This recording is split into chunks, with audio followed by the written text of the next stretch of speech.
இறை இயேசுவில் அன்பார்ந்தவர்களே, உன்னதமான மனிதன் யார்?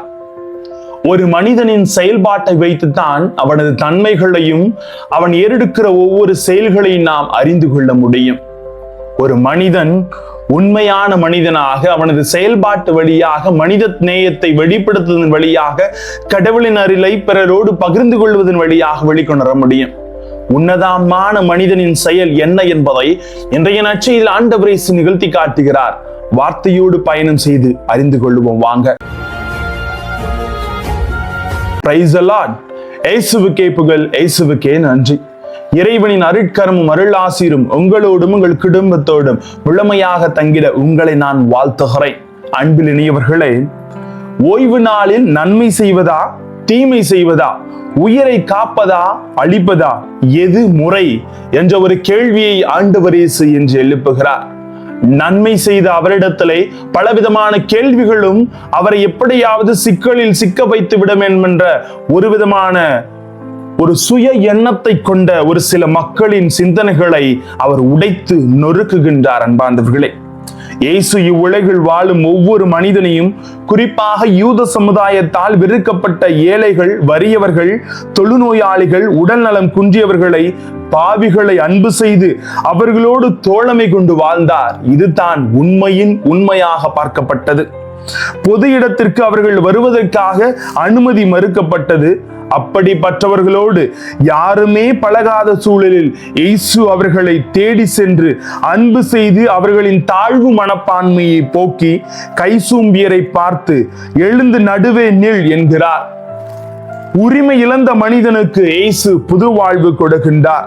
இந்த உலகில் வாழும் நாமும் நம்மிடம் உள்ள தாழ்வு மனப்பான்மையை நீக்கி கடவுளின் சாயலாக உருவாக்கப்பட்ட மனிதர்களை முற்றிலுமாக புத்துணர்வு கொடுத்து அவர்களுக்கு ஒரு வாழ்வை, மறுவாழ்வை நமக்கு கொடுக்க வேண்டும்.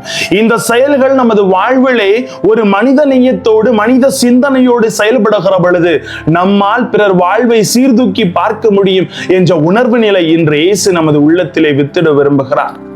என்னோடு உடன் பயணிக்கின்ற, என்னோடு வாழ்ந்து கொண்டிருக்கிற, என்னை சுற்றி இருக்கிற உடன் சகோதர சகோதரிகளை நான் முழுமையான ஒரு சகோதர எண்ணத்தோடு பார்க்க வேண்டும்.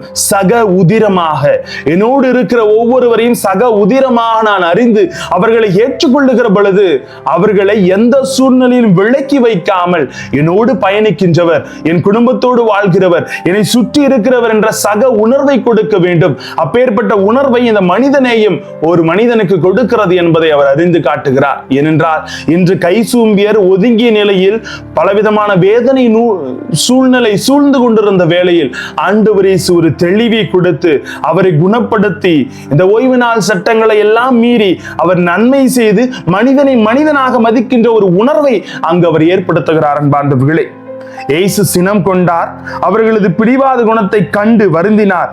இந்த பண்புகள் நம்மிடம் வேண்டாம் என்ற உணர்வைத்தான் ஆண்டவர் தருகிறார். ஒன்று, தீமை செய்வோரை, நன்மைகளை தடுக்க நினைப்போரை, இதயத்திலே இரக்கமில்லாதவர்களை கண்டால் கோபம் கொண்டு பொங்கி எழ வேண்டும் என்ற உணர்வை தருகிறார்.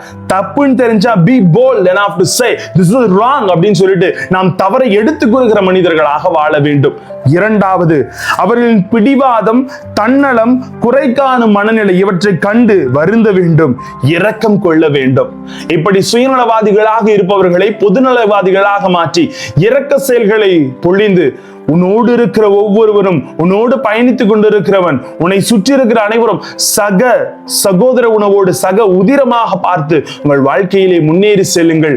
ஆசீர்வாதத்தை பெற்றுக் கொள்ளுங்கள். உங்கள் உள்ளத்தில் மனிதநேயம் புது பிறப்பெடுக்கட்டும். அப்பொழுதுதான் உன்னதமான மனிதனாக மண்ணுலிகள் இருக்க முடியும் என்று சொல்லித் தருகிறார். இதை செய்வோம், ஆசீர்வாதம் நிச்சயம். ஜெபிப்போமா.